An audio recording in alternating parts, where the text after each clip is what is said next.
The motion is adopted. We shall now take up clause by clause consideration of the bill.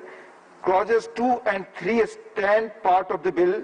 Those in favor will please raise their hands and say aye. Those against will please raise their hands and say no. I think the ayes have it, the ayes have it, the ayes have it. Clauses 2 and 3 are adopted. Clause 1, the enacting formula and the title stand part of the bill. Those in favor will please raise their hands and say aye. Those against will please raise their hands and say no. I think the ayes have it, the ayes have it, the ayes have it. Clause 1, the enacting formula and the title are adopted. Dr. Harshvardhan, to move that the bill be passed. Sir, I move that the bill be passed. Motion moved that the bill be passed. The question is that the bill be passed. Those in favor will please raise their hands and say aye. Those against will please raise their hands and say no. I think the ayes have it, the ayes have it, the ayes have it. The bill is passed. I shall now put the statutory resolution moved by Sri K.K. Ragesh, Sri Anne Elamaram Karim, Sri Binay Bishwam and Sri K.C. Venugopal to vote.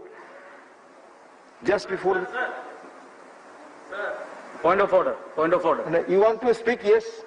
No, my point of order is, as per the Constitution and also as per the rule of procedure, the mover of a resolution, a statutory resolution, has the right to reply. But I am not given the time to reply. Just he has replied. Just tell. Thank you, sir. Thank you. Mic just go. Sir, very outset. One point just. Constitution, where it is written in the Constitution. Let us first clarify that thing. Sir, it is the provision. Article 123 2A of the Constitution and Rule of Procedure 242. As per the procedures, the mover of a resolution has the right to speak. Mr. Ragesh, it's not in the Constitution, it's in the procedure. No, right. Under Constitution, I can move a statutory resolution. You have moved. And the mover has the right to reply. Yes, Thank you sir. have. Thank you, sir. Thank you. Just that. So, sir, at the very outset, I am appealing this House to reject the points made by the Honorable Minister to justify the ordinance. Why I am saying so? Be brief. Yeah, I will take 3 minutes. 3 minutes. Not 3 minutes, just 2 minutes. Please be brief. Sir, I am the mover of the resolution and you are 2 saying minutes, yes, that is what. Give me 3 minutes. Please. And it is part of the government's decision to dissolve all the regulatory bodies. Yes, there are certain complaints, corruption charges are leveled against these regulatory bodies, but at the same time, these bodies were elected bodies and also these bodies were ensured states representation. And now what the government is doing is that they are making or promoting these bodies as a mere government department, because these bodies are going to be a nominated by the central government. So the state representation, what about the state representation? And what about the elected component of election? Thank you. And if the point. government is really now serious, the question is put. Sir, one more point, please. If the government is really serious to combat corruption, they have to bring about a legislation to regulate fees and admission in private medical colleges. Thank you. You have put your because point. It is the private, now the question is put. Those in favor will please raise their hands and say aye. Those against will please raise their hands and say no. I think the noes have it. The noes have it. The statutory resolution is negative. I shall now put the motion moved by Dr. Harshvardhan. The question is that the Indian Medicine Central Council Amendment Bill 2020 be taken into consideration. Those in favor will please raise their hands and say aye. Those against will please raise their hands and say no. I think the ayes have it, the ayes have it, the ayes have it. The motion is adopted. We shall now take up clause by clause consideration of the bill. Clause 2 stands part of the bill. Number 1, there is one amendment. Number 1 by Sri K.C. Venugopal.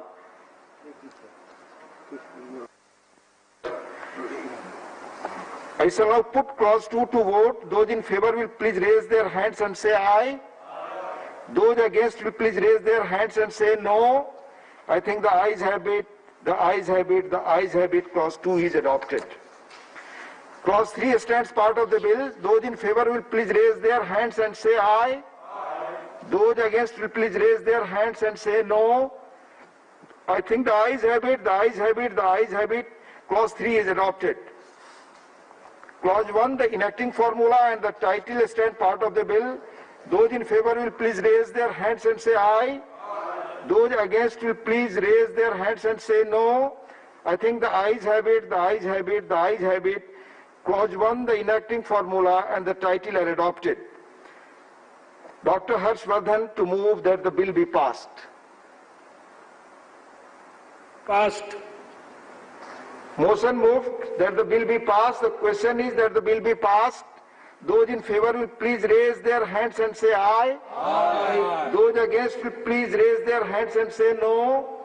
I think the ayes have it, the ayes have it, the ayes have it, the bill is passed.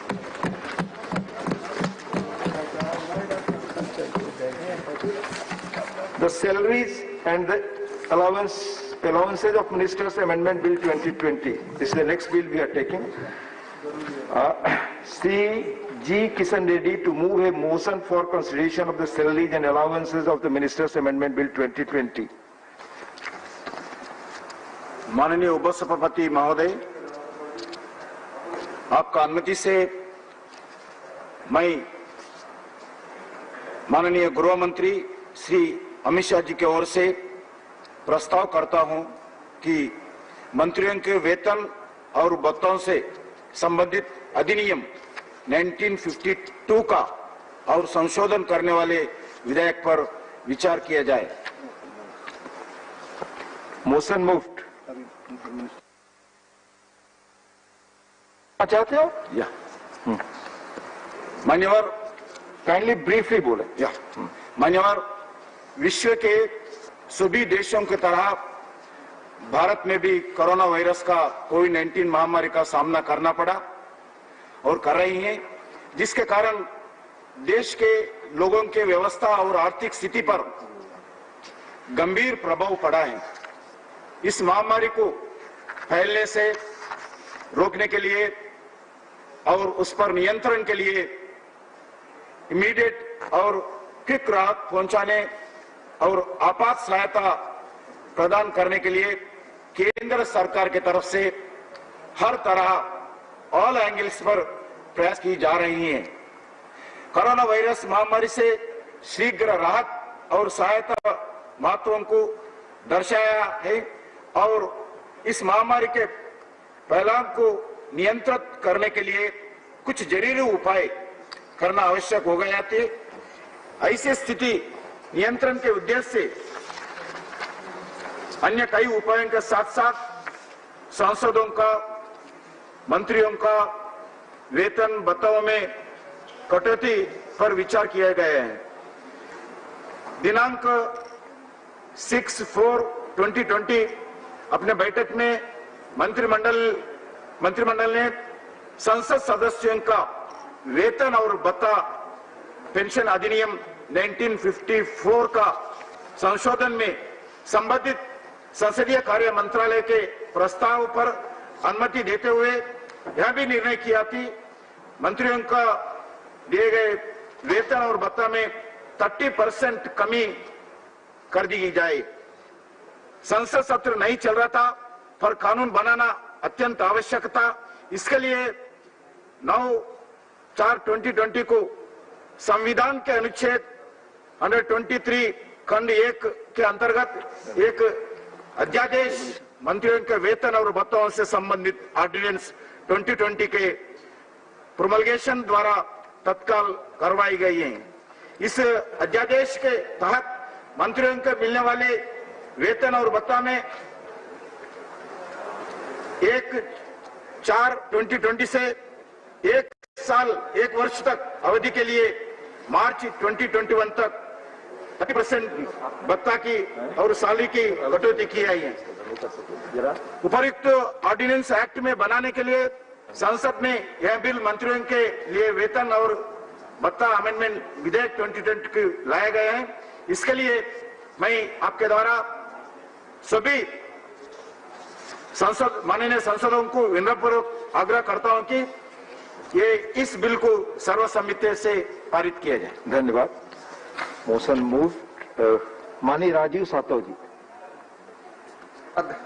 उपसभापति महोदय, इस महत्वपूर्ण bill पर मुझे बात करने का आपने मौका दिया, आपका धन्यवाद।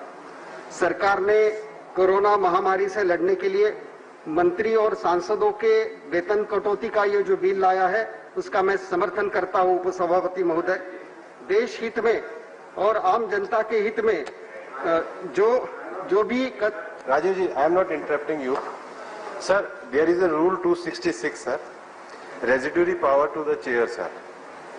सर, अभी तक सदन में 2 बिल अगर सेम मिनिस्ट्री के होते हैं तो हम लोग साथ लेते हैं। यहाँ पर सर 2 ऑर्डिनेंस ऐसे हैं जिनका सब्जेक्ट मैटर सेम है। एक मंत्रियों की तनख्वाहों के संबंध में है, दूसरा सांसदों की संस्थाओं की तनख्वाह के संबंध में है। बोलने वाले मेंबर्स का विषय हो सकता है, लेकिन एक साथ भी विषय रखा जा सकता है। सर, आपके पास रूल 266 में पावर है कि जहां पर आप नियमों को शिथिल करके अनुमति दे सकते हैं। अगर सदन ये चाहे तो दोनों बिलों पे हम एक साथ चर्चा करें, एक साथ विषय रखें और हम कर सकते हैं, एक साथ कर सकते हैं सर। सदन की सहमति है, दोनों की एक साथ चर्चा कर सकते हैं। ये सर बिल्कुल क्योंकि मंत्रालय दोनों के अलग अलग हैं, एक का पार्लियामेंट्री अफेयर है, एक का होम है। पर माननीय सदस्य अगर चाहते हैं ठीक है तो मैं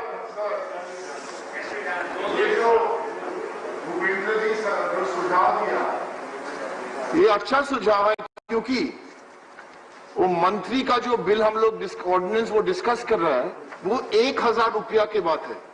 only 1000 big deal about it. From 3000 or something, it is coming down to 2000. Of course, we can discuss the 2 bills together, because the salary bill also is only coming to 64 crores. Yes, we should discuss this actually in half an hour.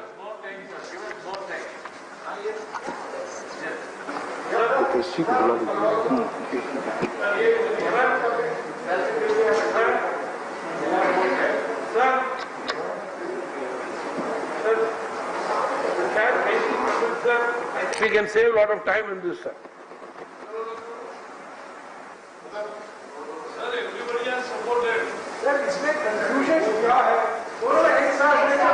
माननीय सदस्यगण, अगर सदन सहमत है, आप सबकी सहमति है, तो दोनों को हम लोग एक साथ लेते हैं।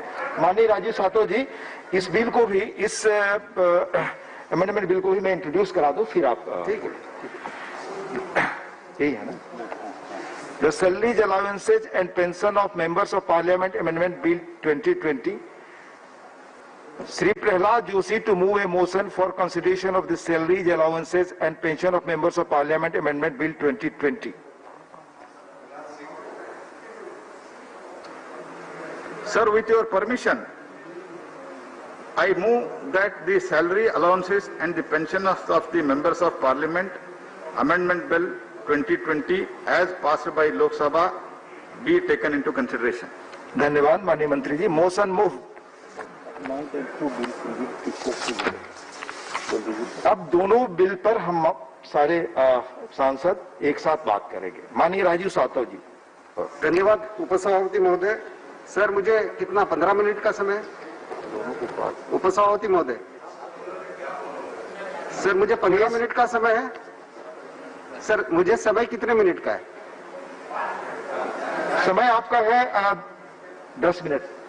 10 मिनट, ठीक है। आप जितना संक्षेप बोले। माननीय चेयरमैन साहब का आग्रह था कि सदन एक मत हो। अगर सर मैं 9 मिनट 55 सेकंड में खत्म करता हूँ। ठीक ठीक। सर, आपने सर ये जो बिल लाया है, इस बिल का हम समर्थन करते हैं। और सर, जो बातें जनता के हित में इस सरकार ने लाने की कोशिश की, कांग्रेस पार्टी ने, और हमने इसका हर वक्त समर्थन ही किया है। कोरोना की इस जंग में सर हम 50 लाख के पार हुए हैं और 80,000 से ज्यादा लोगों ने अपनी जान गंवाई है। उन सभी लोगों को मैं श्रद्धांजलि यहाँ पर अर्पित करता हूँ, और जो कोरोना के हमारे फ्रंटलाइन वॉरियर्स है उनको सलाम भी करता हूँ। जो डॉक्टर्स है, नर्सेस है, अलाइड सर्विसेज है, पुलिस है, इन सबको हम सैल्यूट करते हैं सर। हमारा तो इसके आगे आपसे, सरकार से आग्रह रहेगा, आपने 30% कटौती की बात की, आप इसमें ज्यादा और कटौती की बात अगर करते हैं, 1 साल या 2 साल के लिए 1 रुपया लेकर काम करने का प्लान 20 मंत्री और सरकार का बिल अगर आप लाएंगे तो हम इसका समर्थन निश्चित रूप से करेंगे। लेकिन उसमें आप सैलरी तो पूरी कट करिए, लेकिन सांसद को उसके क्षेत्र में जाकर काम करने के लिए अगर कोई अधिकार है तो वो सांसद निधि का अधिकार है। आप एमपी लैड कट करने की भी बात सरकार ने यहाँ पर की है। जो आम जनता की कल्याण, आम जनता के दुख पीड़ा के लिए हमारे पास का जो संशोधन है वो आप बंद करने के लिए जा रहे हो, और करोड़ों लोगों की उम्मीद को यहाँ पर आप छीनने की दिशा में जा रहे हो। और एमपी लैड रोकने में आपकी मंशा, नियत और तरीका सही नहीं। जब एमपी लैड इंट्रोड्यूस हुआ था तब सदन में चर्चा हुई थी, आप हमसे एमपी लैड लेना चाह रहे हो, तब इसकी कभी चर्चा आपने की नहीं। और आपका जो कार्यकाल रहा है, इस सरकार का कार्यकाल जो रहा है, वो असफलता, मिसमैनेजमेंट का जीता जागता उदाहरण रहा है। सभापति महोदय, 2014 में जब आपकी सरकार आई तब जीडीपी 7.41% था। आपने 16 घंटे काम किया, आपने 18 घंटे काम किया, -23.9% पर जीडीपी लेके आए। आपका धन्यवाद है, आपने 24 घंटे काम नहीं किया, नहीं तो वो -50% भी जीडीपी जाता था। इसीलिए मैं आपके माध्यम से सभापति महोदय कहना चाहूंगा कि असफलता का नमूना आपका नोटबंदी भी था, जिसमें हजारों लाखों लोग लाइन में लगे और हाथ में कुछ आया नहीं। 99% से ज्यादा रकम बैंक में आई, गरीब परेशान हो गए। 15 लाख तो मिले नहीं, लेकिन 50 लाख केसेस तो हम सबके सामने आई है। और जीएसटी भी देखिए, जिस प्रकार से महंगाई बढ़ी, सभी उद्योग धंधे चौपट हो गए, और इसमें बिना तैयारी के आपने लॉकडाउन किया। लॉकडाउन करते वक्त कभी मुख्यमंत्रियों से बात नहीं की, कभी मुख्यमंत्रियों से चर्चा नहीं हुई कि कैसे लॉकडाउन करना है। और आपने तो कहा था कि कोरोना की ये जंग हम 21 दिन में जीतेंगे। 21 दिन में कोरोना की मुक्त तो आप नहीं कर पाए, लेकिन रोजगार मुक्त ये देश हो गया। पूरी तरह से रोजगार धंधे बंद हो गए, लोग परेशानी में आ गए। और इसलिए यहाँ पर मैं ये कहना चाहूंगा कि आपने जो वेतन कटौती का फैसला किया है, वो कोरोना योद्धाओं की भी वेतन कटौती का आपने फैसला किया। एक तरफ आप उनके लिए थाली ताली बजा रहे हो और दूसरी तरफ कोरोना योद्धाओं की वेतन कटौती कर रहे हो। ये पूरी तरह से गलत है। जो पीएम केयर आपने फंड बनाया, वो किसका केयर कर रहा है ये पूरे देश समझ नहीं पा रहा है। देश ने 1-1 रुपया उसमें दिया है, लेकिन कितना पैसा आया? पीएम का केयर फंड है, उसका तो हिसाब नहीं मिल रहा है। हमारे एमपी लैड का 1-1 रुपए का हिसाब कहाँ खर्च हुआ, कैसे खर्च हुआ, ये वेबसाइट पर अवेलेबल है। इसलिए ये एमपी लैड लेने का जो आपका प्लान है वो पूरी तरह से गलत है। इसके खिलाफ सरकार ने फिर से सोचने की जरूरत है। और इसलिए आपकी असफलताओं के कारनामे इतने हैं कि क्या गिनाऊं, कि लोग कहते हैं कि न पूछ शिकायतें कितनी है तुझसे, न पूछ कि शिकायतें कितनी है तुझसे, सिर्फ ये बता कि कोई और सितम तो बाकी नहीं। क्योंकि रात के 8 बजे ऐसा होता है कि भाई और नया कुछ आने वाला है क्या। और इसीलिए यहाँ पर मैं कहना चाहूंगा सर कि सभी पार्टी के एमपीज का, कल लोकसभा के डिबेट में भी सभी एमपीओ ने ये बात कही कि एमपी लैड फिर से रिस्टोर होना चाहिए, वो 5 करोड़ से बढ़ना चाहिए। पिछले बार भी चर्चा हुई, 25 करोड़ का एमपी लैड आपने देना चाहिए, ये हमारी विनती है। और सरकार क्या कर रही थी? जब 12 फरवरी में राहुल गांधी जी ने ट्वीट करके कहा था कि आप कोरोना से लड़ने का प्लान बनाओ, तो सरकार इसमें लिट्टी चोखा खाने में मस्त थी, मनोरंजन करने में मस्त थी। हम देश की इलेक्शन अगर खत्म हो जाए तो विदेश की इलेक्शन में नमस्ते ट्रम्प के लिए भी हम लग जाते हैं। ये हमारा अप्रोच रहा है।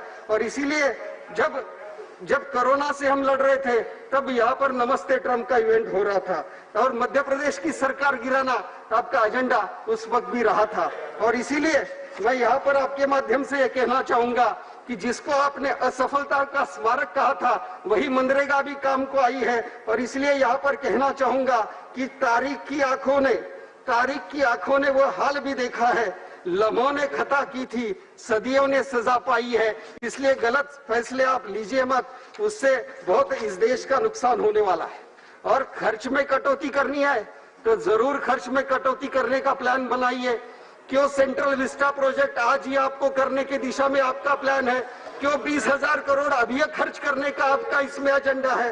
क्यों आप 60,000 8,000 करोड़ का हमारा एमपी लैंड तो लेना चाह रहे हो लेकिन 20,000 करोड़ की सेंट्रल विस्टा बनाने का आपका एजेंडा है? आप कह रहे हो पार्लियामेंट की बिल्डिंग पुरानी हुई। अरे भाई, डच की संसद भवन की बिल्डिंग 13वीं शताब्दी की है, वहां पर आज भी पार्लियामेंट का सेशन हो रहा है। इटली का संसद भवन 16वीं शताब्दी का है, वहां पर आज भी पार्लियामेंट का सेशन हो रहा है। फ्रांस की 17वीं शताब्दी की बिल्डिंग है, वहां पर आज भी पार्लियामेंट का सेशन हो रहा है। हमारे जो दोस्त है ट्रम्प साहब, उनके यहाँ की पार्लियामेंट की बिल्डिंग 1800 की है, वहां पर आज भी पार्लियामेंट का सेशन हो रहा है। ब्रिटेन का 1840 का है, वहां पर आज भी सेशन हो रहा है। तो हमारी तो 100 साल पुरानी है, तो 4-5 साल के बाद अगर इसमें हम सोचेंगे तो क्या दिक्कत है?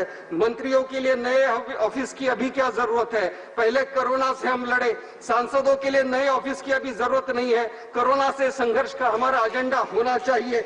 क्या हमारे मंत्रियों और सांसदों के नए आवास हमारे लिए जरूरी है? हमारे कोरोना के ऐसे लोग परेशान हैं, ऑक्सीजन का सप्लाई नहीं हो रहा है और आप यहाँ पर ऐसे खर्च करना चाह रहे हो, ये पूरी तरह से गलत है।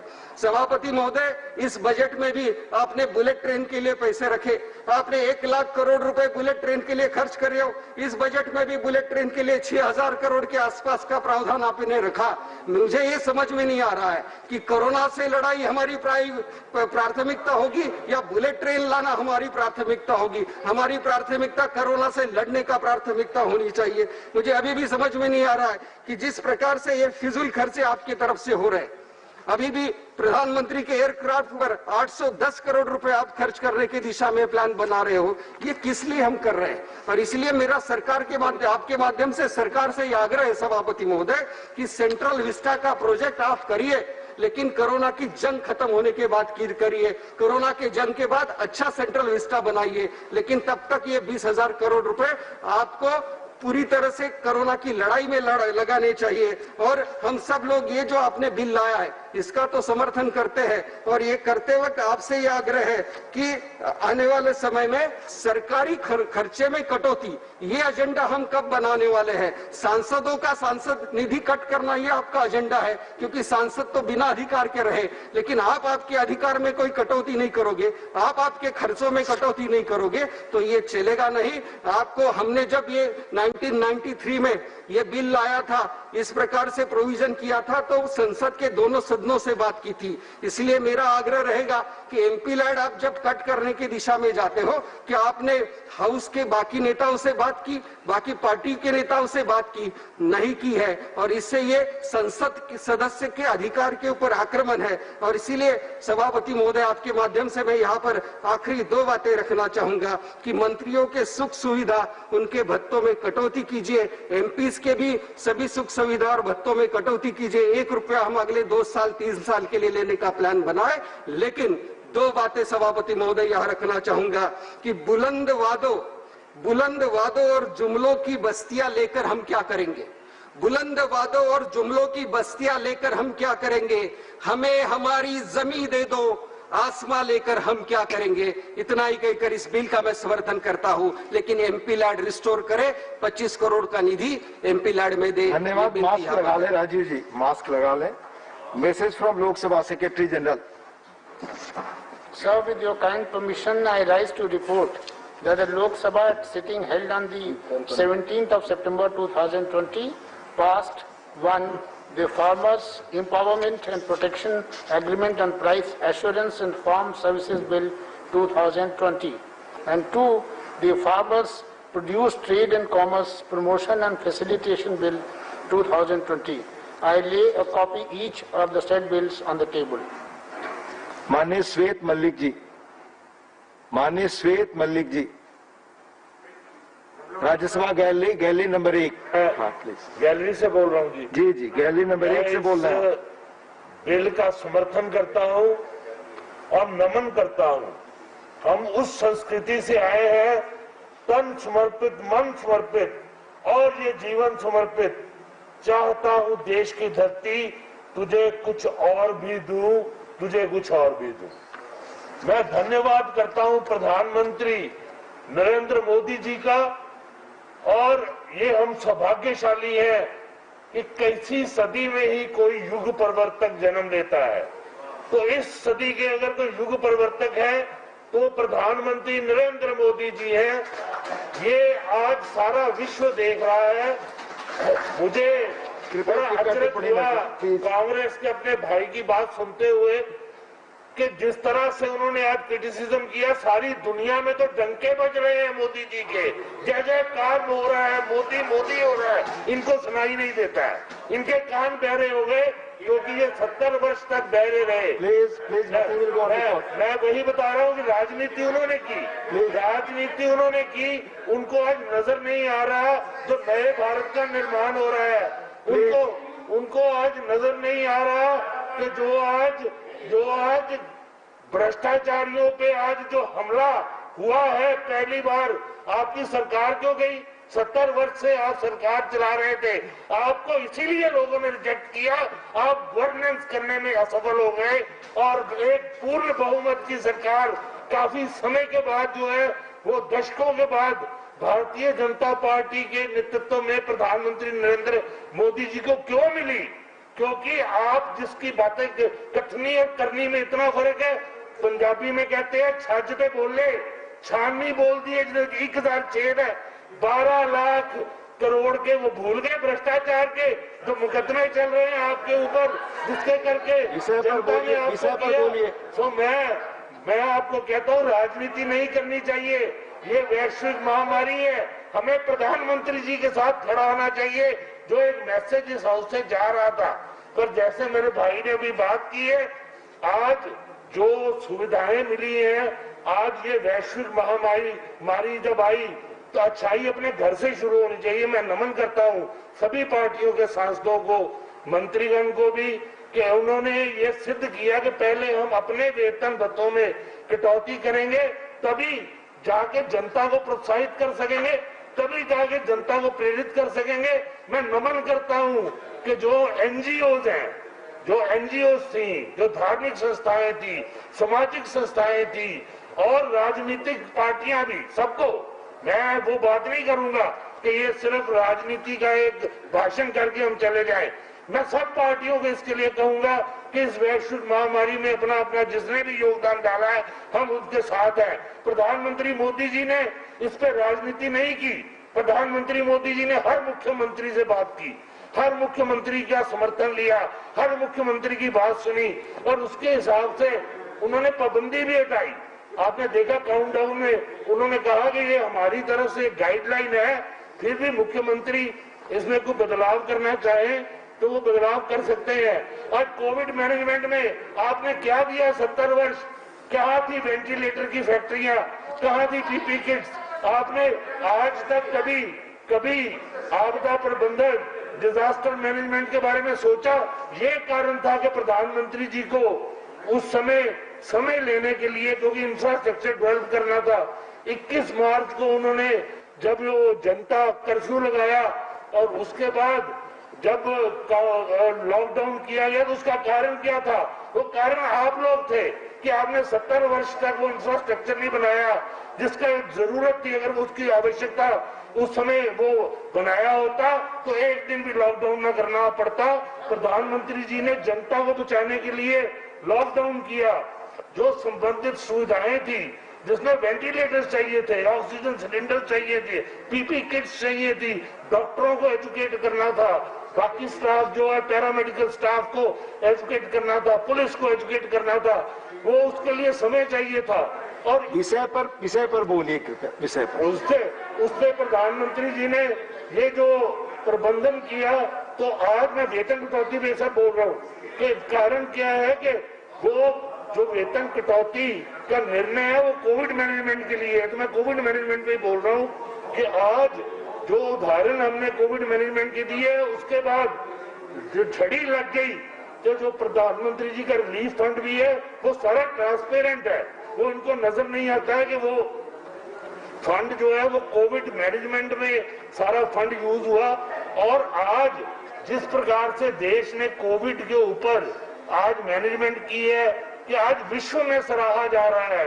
विश्व में भारत में जो बेस्ट कोरोना वॉरियर अगर कोई बन के निकले हैं तो प्रधानमंत्री नरेंद्र मोदी जी निकले हैं। बेस्ट कोरोना वॉरियर का अवार्ड उनको मिलना चाहिए। तो एक चीज इनको नजर नहीं आती है। मैं विकास पे आपको आज बोलूं तो शायद सारा सदन का समय निकल जाएगा, मैं बोलूंगा नहीं। कि आपको नजर नहीं आता है कि आज किस प्रकार से जनता को सुविधाएं मिली हैं, आज किस प्रकार से देश आगे गया है। और कोरोना मैनेजमेंट में भी मैं समझता हूँ विजय प्राप्त करेंगे इस महामारी पे, और सब मिल के विजय प्राप्त करेंगे। मैं आपसे फिर निवेदन करूंगा कि सरकार के साथ चले।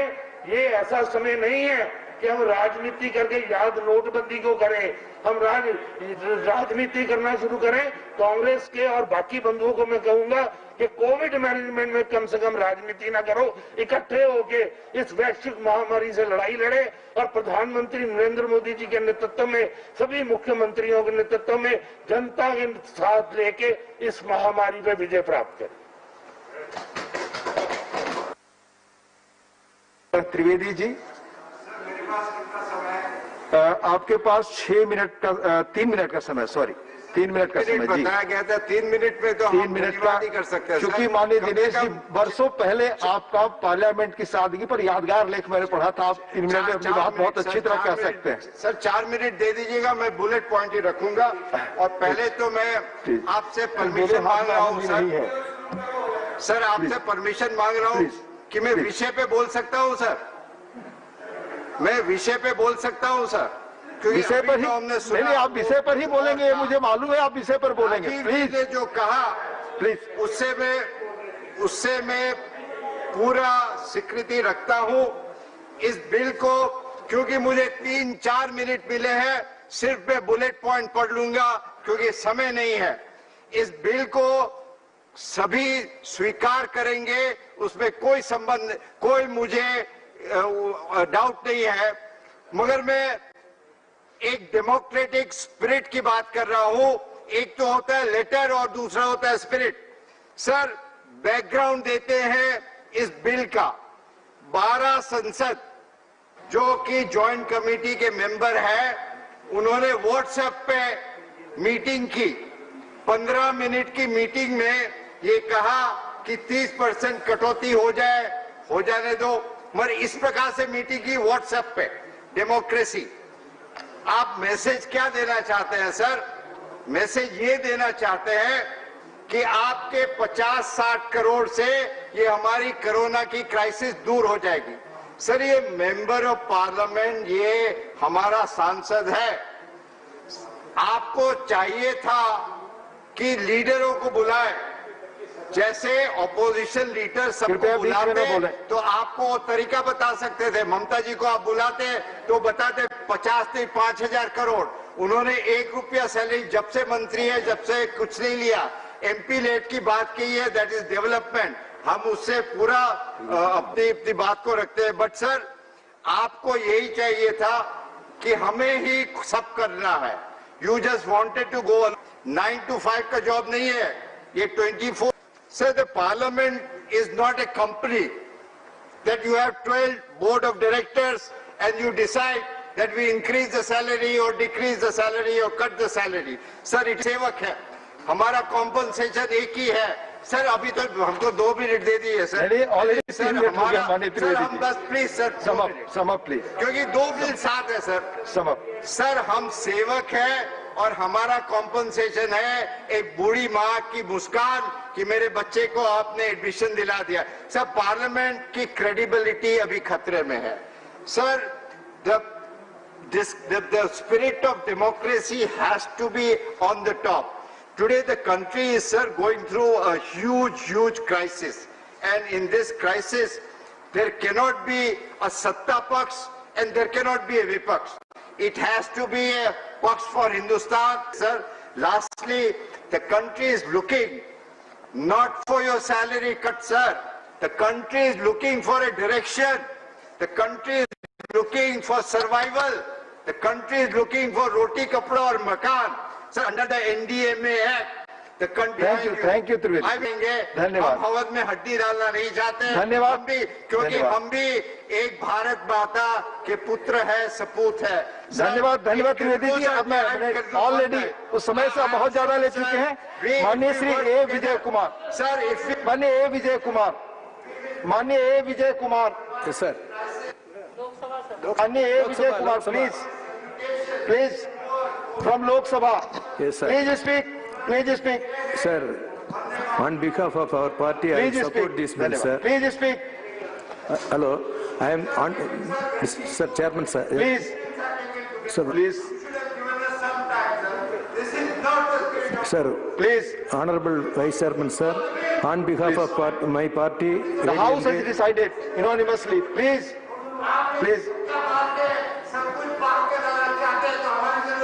Sri माननीय ए विजय कुमार. माननीय A Vijay Kumar, please speak. Yes, sir. Nothing is going on record, please. Sir, on behalf of our ADMK Please party, speak. I will support this bill, sir. In the pandemic time, Please speak. I will give 106 lakhs of rupees in my district, the hospital, for purchasing the ventilators and monitors and everything there in my MP Lad fund. But unfortunately, our government is cancelled the 2021 and 21-22 the MP Lads. I am asking about my previous MP Lad amount, sir.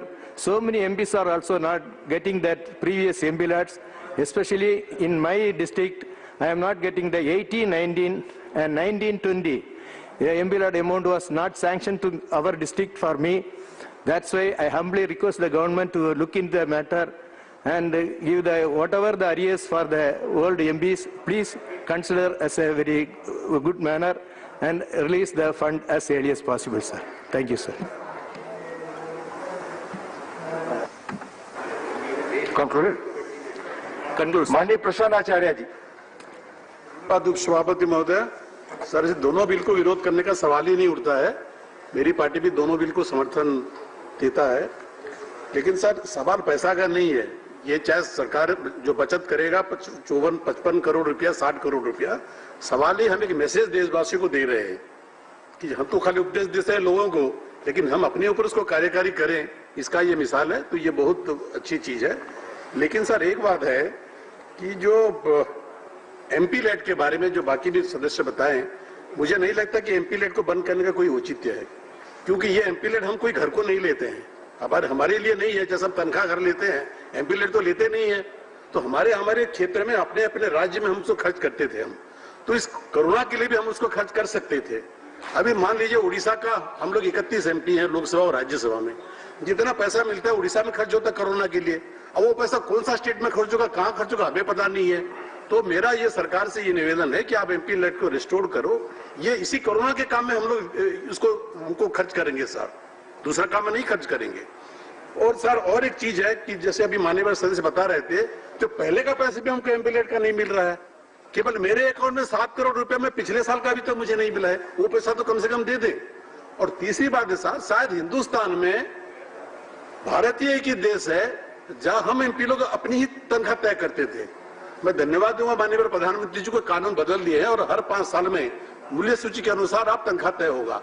और यही एक ही मात्र देश है जहां न्यायालय में विचारपति अपनी उत्तराधिकारी का मनोनयन करते हैं. ये दुनिया में किसी देश में नहीं है. और उसको चेंज करने के हमने भी कानून पारित किया कि दुर्भाग्य है कि वो कानून को भी अदालत ने नकार कर दिया. तो मेरा ये निवेदन है कि इस बारे में भी हमें सोचना चाहिए दोबारा. और इसके साथ साथ मैं फिर एक बार अपील करूंगा सरकार से कि ये एमपी लेट को आप जल्दी रिस्टोर करें. धन्यवाद. धन्यवाद माननीय प्रसन्नाचार्य जी. माननीय विश्वम्भर प्रसाद निषाद, प्लीज बीच में बैठकर ना बोले. लोकसभा माननीय विश्वम्भर प्रसाद, लोकसभा चैम्बर से. लोकसभा, हाँ बोले. माननीय उपसभापति महोदय, सांसद वेतन और माननीय मंत्रीगणों का वेतन कटौती जो ये बिल आया है, मैं उसको समर्थन करता हूं।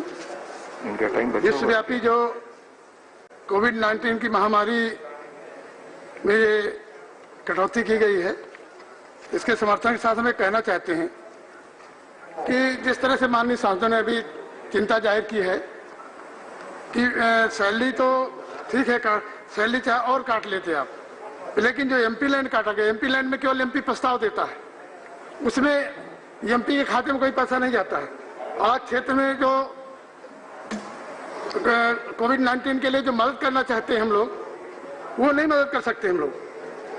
उस समय अभी सभी सांसदों ने बताया कि 2020, 21 और 21-22 की एमपी लैंड जो है खत्म की गई है। इसके अलावा जो माननीय सांसद हैं, चाहे लोकसभा चाहे राज्यसभा के हों, उनकी पिछली जो 2018, 19-20 की तमाम पड़ी हुई है, उसको कम से कम वापस करना चाहिए। और हम बताना चाहेंगे कि इसी तरह से उत्तर प्रदेश ने भी नकल किया।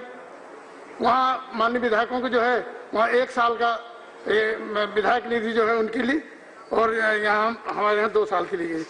हमारे समाजवादी पार्टी के राष्ट्रीय अध्यक्ष माननीय अखिलेश यादव जी ने, माननीय मुलायम सिंह यादव जी ने कोविड-19 की मदद के लिए 50-50 लाख रुपए एमपी लैंड से दिया, उसी समय तत्काल जब सरकार ने निर्णय नहीं किया था।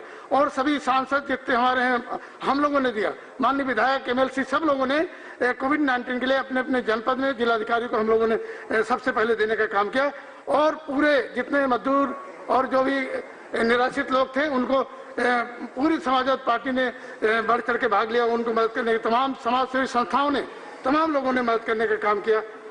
लेकिन हमें बड़ा दुख है कि अभी सत्र में माननीय मंत्री जवाब दे रहे थे, जब पूछा गया कि कितने डॉक्टर्स या कितने डॉक्टर्स, नर्स स्टाफ या जो चिकित्सा में लोग लगे रहे, या स्वास्थ्य कर्मी या सफाई कर्मी या सुरक्षा कर्मी, ये कितने लोगों की जान गई, ये उनको जो है कितनी मदद मिलना चाहिए उनको।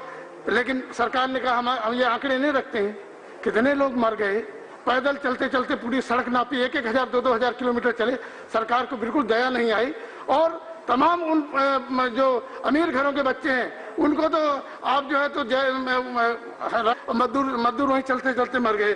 तो ये तमाम विसंगतियां हैं। इसी बीच में तमाम फैसले कर डाले कोविड-19 के बहाने। आपने तमाम, चाहे लॉकडाउन के समय में आपने चाहे रेलवे स्टेशन बेचने का काम किया हो, प्राइवेट सेक्टर में देने का काम किया हो, और चाहे आपने एयरपोर्ट बेचने का काम किया हो, तमाम नई शिक्षा नीति बना के उसमें भी अभी बच्चों का कोई पता नहीं है। और इस बीच में जो पिछड़े वर्ग के लोगों के लिए एक इसी कोविड-19 के पीरियड में जो एक क्रीमी लेयर में जो है कृषि और अन्य इनकम के साथ जो है वेतन वगैरह जोड़ने के लिए बीपी शर्मा कमेटी बना दी गई। बीपी शर्मा एक रिटायर्ड अधिकारी हैं, समान क्लास के हैं।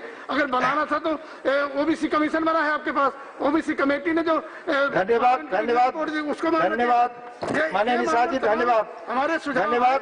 और हम लोगों ने लगातार, धन्यवाद। आपका समय खत्म हो चुका है निषाद जी, अब खत्म करें। माननीय पी विल्सन, मानवर चलिए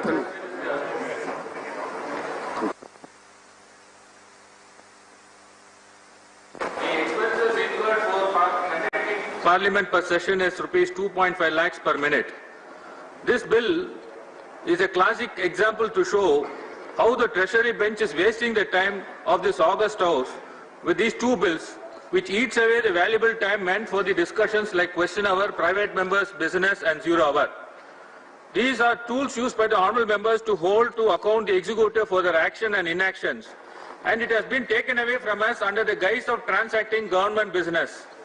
These two bills have been introduced to cut down 30% of sumptuary allowances of Prime Minister, Minister and 30% of MP salary and allowances, purportedly to meet the exigencies arising out of Corona. The savings due to introduction of these two bills is roughly about 4 crores 55 lakhs 41,400 in 1 year. However, the money spent for us in considering and passing this bill is around 6 crores, since it is going to occupy 4 hours in both the houses to pass this bill. Thus, the bill doesn't cut down the expenses, but has created of 1 crore 44 lakhs 58,600. This is perhaps the meaning of saying penny wise pound foolish. Sir, I wanted to say that DMK MPs have donated 1 month's salary to Tamil Nadu's Chief Minister's Relief Fund. Our DMK President, Mr. M.K. Stalin, during pandemic time, introduced a novel program called Ondinem Va, through which helplines were established in Tamil Nadu and food and medicines and medical kits were given free of cost at callers' doorstep. Sir, you are cutting down MPLAD funds for 2 years amounting to rupees 7,900 crores, which would go to the consolidated funds of India. This reminds me of another saying, you are robbing Peter to pay Paul.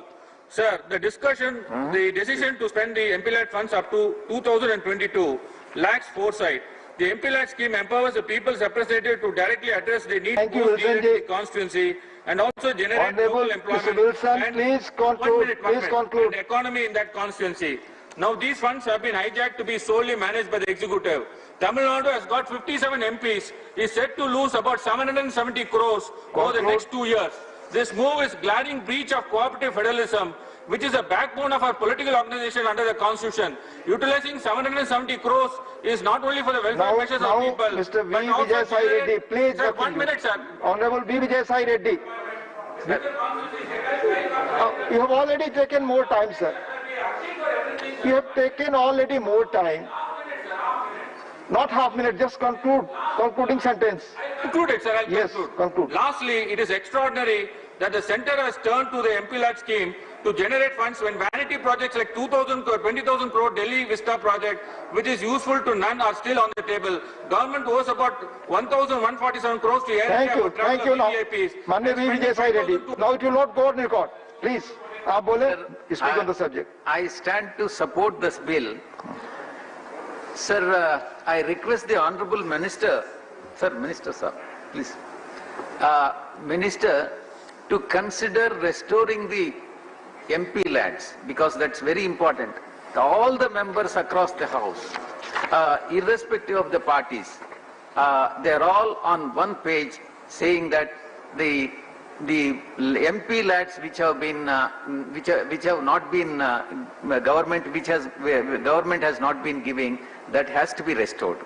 Sir, point number 2, which is very, very important, even in the earlier occasions also, it has come up for discussion, is that those members who are involved in disrupting the proceedings of the House, for them the salary should be cut in proportion, and because they are squarely responsible for the disruption of the House. Irrespective of the political, whether it is treasury benches or opposition benches, their salary is to be cut.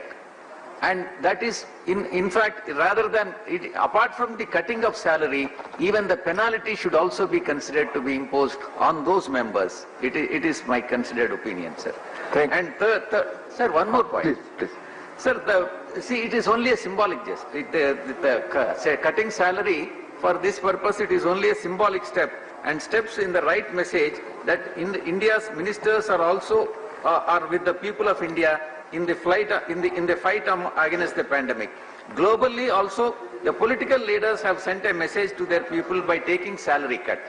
For example, sir, in New Zealand there's a 20% cut, and Singapore also 1 month salary cut. And while the cut would not be significantly change the financial. Lastly, sir, I would like to appreciate all the private companies in India who have resolved to have a pay cut for their higher level management, so that the other new and junior staff get their full salary, with public representatives should lead the example by passing the bill. Please conclude now.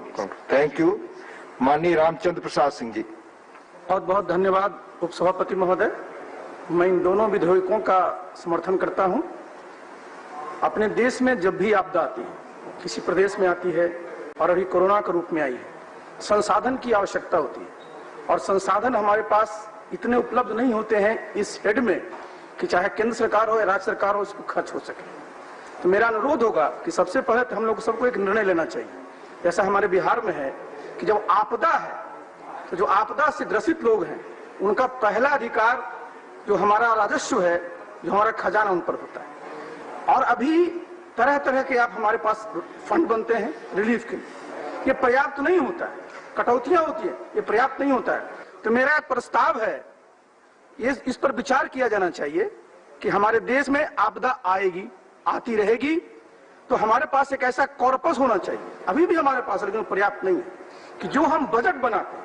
आज इस वर्ष हमारा 30 लाख करोड़ का budget है, प्रदेशों में अपने अपने बजट है, तो इसमें हम प्राविधान करें कि उसका एक पर्टिकुलर परसेंट 3%, 5%, 7% जो भी एक कमेटी बना करके तय करें। हमारे पास एक कॉर्पस हो जिससे कि कभी भी अगर देश में या प्रदेशों में इस प्रकार की आपदा है तो हम लोग दाएं बाएं अपने संसाधन के लिए नहीं जाते, क्योंकि सबसे जरूरी है कि अगर आपदा आता है तो उससे हमको लड़ाई लड़नी। तो मेरा अनुरोध होगा कि केंद्र सरकार इस प्रस्ताव पर विचार करे और सब पार्टी के हमारे साथी हैं उनसे भी मेरा अनुरोध होगा। इस दोनों बिलों का समर्थन करते हुए मैं अपनी बात समाप्त करता हूं। बहुत बहुत धन्यवाद। बहुत धन्यवाद रामचंद्र बाबू। Honourable Shri K Som Prasad ji. Thank you sir. Lok Sabha chamber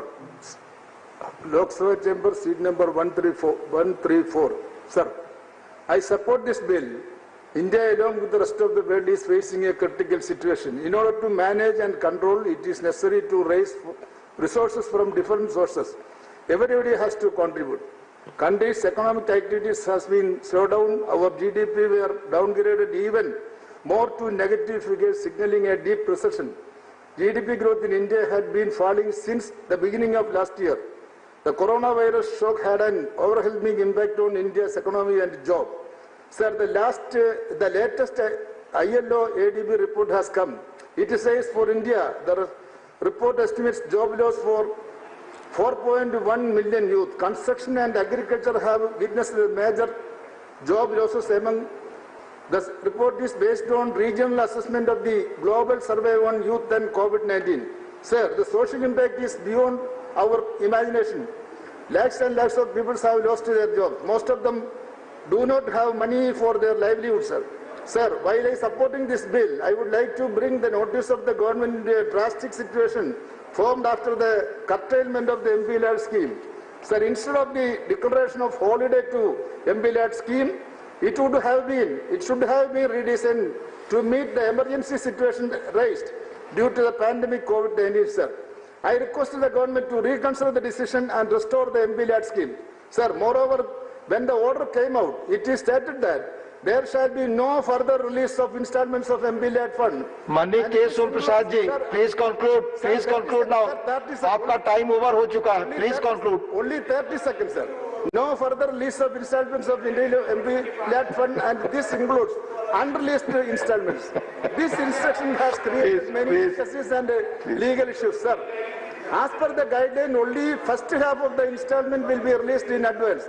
Further installments would be released. धन्यवाद के सोम प्रसाद जी, धन्यवाद।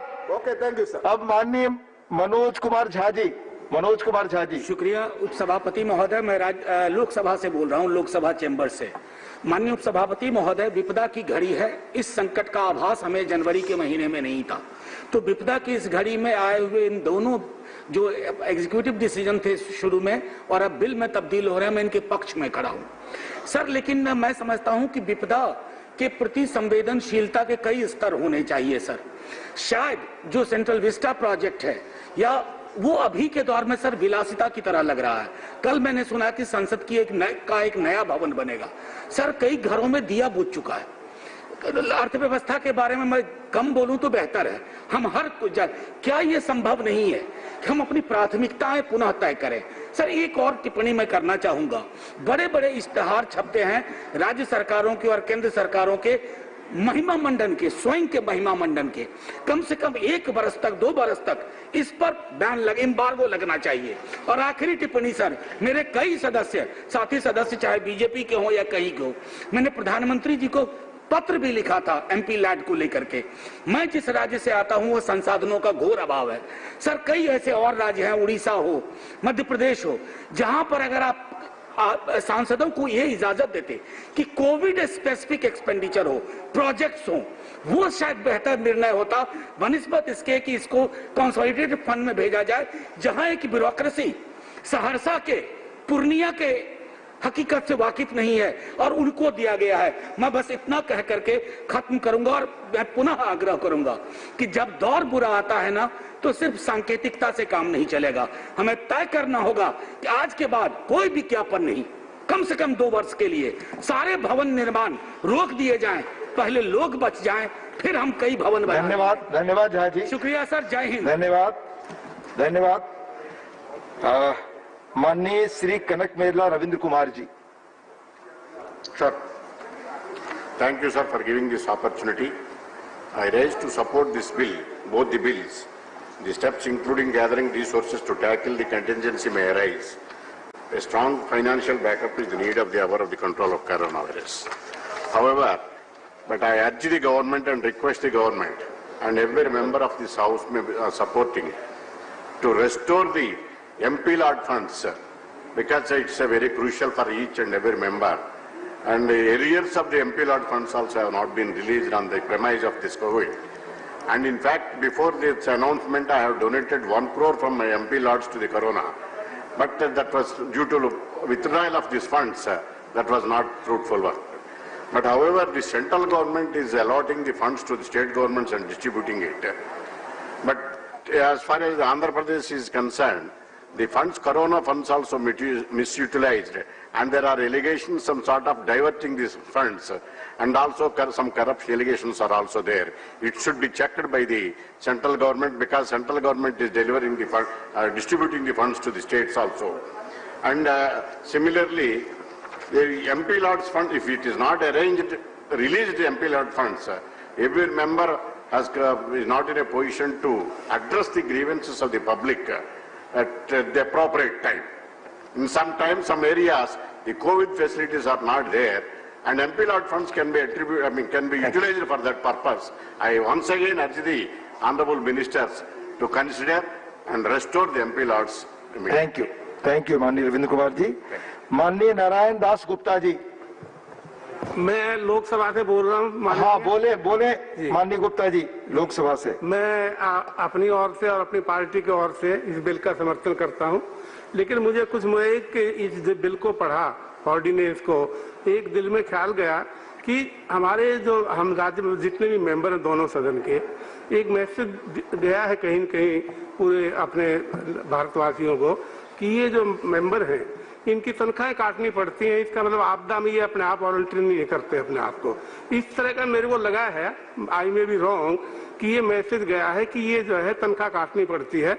लेकिन पास्ट में यह देखा गया है, जब केरला में फ्लड की काफी विपदा आपदा आई और यहाँ से आदेश हुए हमारे चेयरमैन साहब से कि एमपीज के रिक्वेस्ट की गई कि 1 महीने की तनख्वाह दी जाए, उनका आदेश हुआ, वो दी गई 1 महीने की तनख्वाह। इसी प्रकार से एमपी लेड फंड से भी जो है पैसा दिया गया उसमें से जैसे जैसे आदेश हुए। तो इसकी मेरा ख्याल है जरूरत नहीं थी, इतना दोनों सदनों का समय भी खराब किया। आदेश कर देते, प्रधानमंत्री कर देते, हमारे चेयरमैन साहब कर देते, तो सभी एमपी जो है वॉलंटियर करते। और जैसे हमारे विल्सन मेंबर सदस्य ने बताया कि कितना खर्चा इन 2 बिलों के डिस्कशन में ही सदन का खर्चा हुआ, सरकार का वही बचता। ये मेरी एक जो है।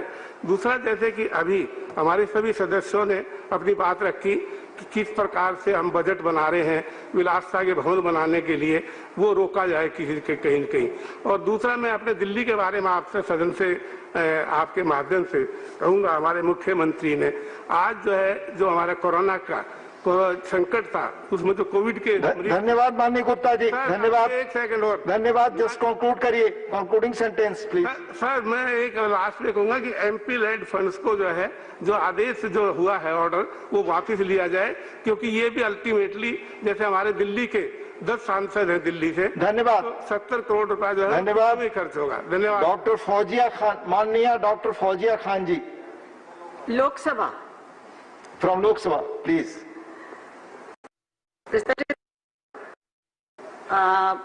I would like to welcome the decision of the government to pool all the resources to battle against this COVID pandemic. What of a salary? What of its curtailment?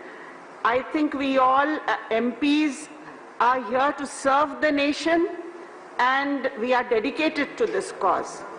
However, as everyone else here has voiced regarding MP Lad, my concern is that this 5 crore rupees a year, which makes it 10 crores in 2 years, would have been spent in my constituency on the situation and need that we as MPs are seeing on COVID-19 specific hospitals, ambulances and things.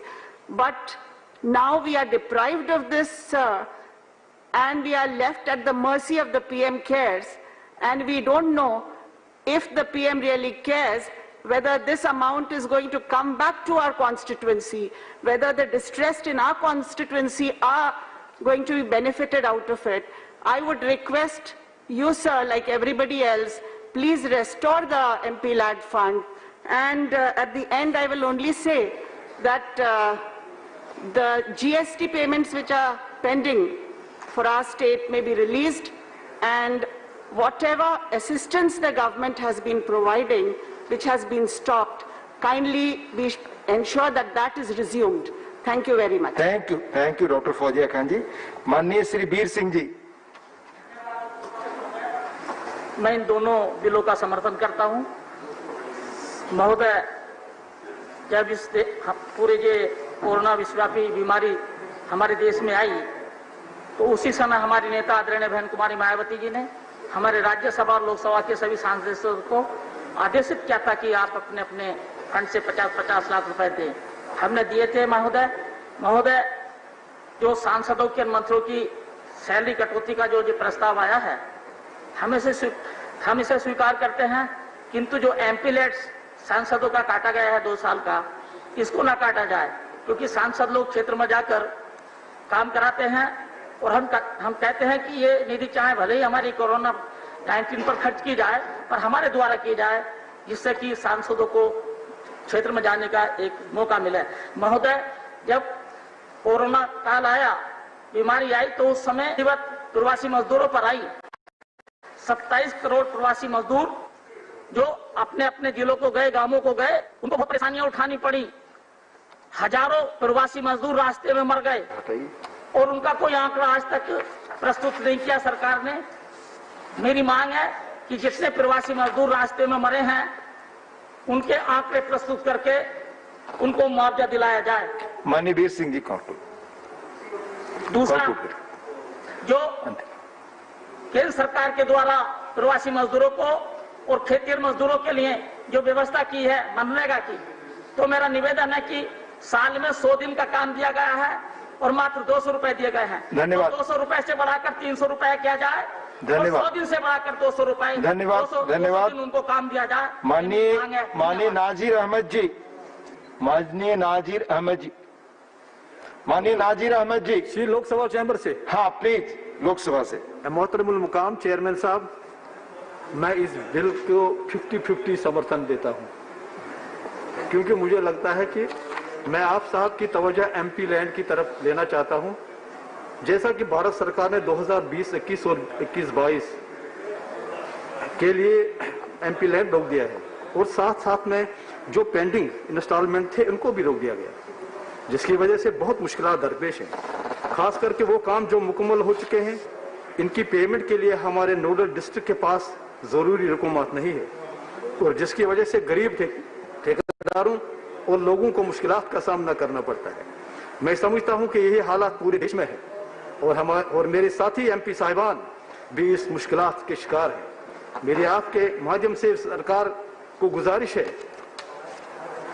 कि MP land रोकने के बजाय इसमें इजाफा किया जाना चाहिए, ताकि जो लोकल लेवल पर छोटे छोटे काम है वो मुकम्मल हो सके, और साथ ही साथ जितने भी इंस्टॉलमेंट फंड्स बंद पड़े हुए हैं, इनको जल्द वागुजार किया जाए।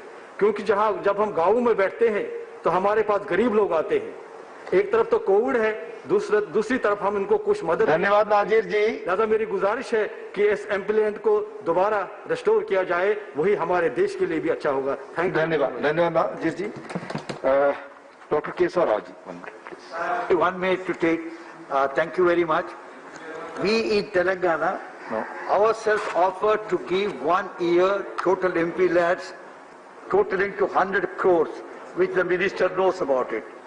And the order was passed that it will be used only for COVID rehabilitation matters. As was said, this could be done. While I oppose you are taking away it, I say all these funds that we are trying to give should go to COVID rehabilitation. Thank you, Doctor. माननीय Rakesh Sinha ji, 5 minute. उपसभापति महोदय, आज जिस संकट से हम गुजर रहे हैं और ऐसे एक्स्ट्रा ऑर्डिनरी सिचुएशन में एक्स्ट्रा ऑर्डिनरी स्टेप की जरूरत पड़ती है और एक्स्ट्रा ऑर्डिनरी लीडरशिप की आवश्यकता होती है। प्रधानमंत्री श्री नरेंद्र मोदी जी ने जिस प्रकार से एक्स्ट्रा ऑर्डिनरी स्टेप लिया, वह इसी बात से जाहिर होता है कि आज सदन में एमपीज और मिनिस्टर के जो सैलरी में कटौती हुई है उस पर एक सहमति है। भारतीय लोकतंत्र अपने वैशिष्ट्य के साथ पूरी दुनिया में आज खड़ी है। 1930 में अमेरिका में जब ग्रेट डिप्रेशन हुआ और हाउस ऑफ रिप्रेजेंटेटिव्स में यह बिल आया था कटौती का, तो वहां वोटिंग हुई। 373 सदस्यों ने इसका समर्थन किया तो 19 सदस्यों ने उसका विरोध किया था। आज भारत में सदन एक मत से नरेंद्र मोदी जी के इस कदम का समर्थन कर रहा है।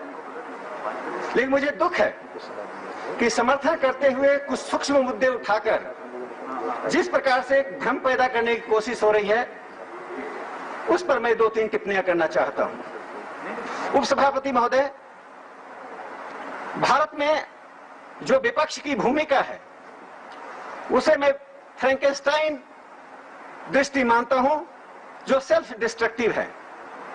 मैंने विपक्ष से एक ही बात सीखा है और एक ही सूत्र सीखा है, यदि जीवन में विफल होना है हर चीज का हर समय विरोध करना चाहिए। विपक्ष आज भी वही कर रही है। जहां वो बिल का समर्थन कर रहे हैं वहां ऐसे मुद्दे उठा रहे हैं, मैं उस पर एक टिप्पणी करना चाहता हूं। देखते हैं, मुझे खुशी है कि, और मुझे इस बात की खुशी भी होती है, आकर्षित भी करता है और यह बात उत्प्रेरित भी करता है कि मैं अपने प्रति, अपने आप के प्रति, ऐसी कठिनाई का दौर है, हम अपने प्रति कठोरता और यथावत बने रहें। जो एक दूसरा महत्वपूर्ण पक्ष इसमें उठता है कि हम जिस संसदीय जनतंत्र के हिस्से हैं, विपक्ष यह मानता है कि यह एक मॉरल गुडविल का मैसेज है। नरेंद्र मोदी जी से मॉरल गुडविल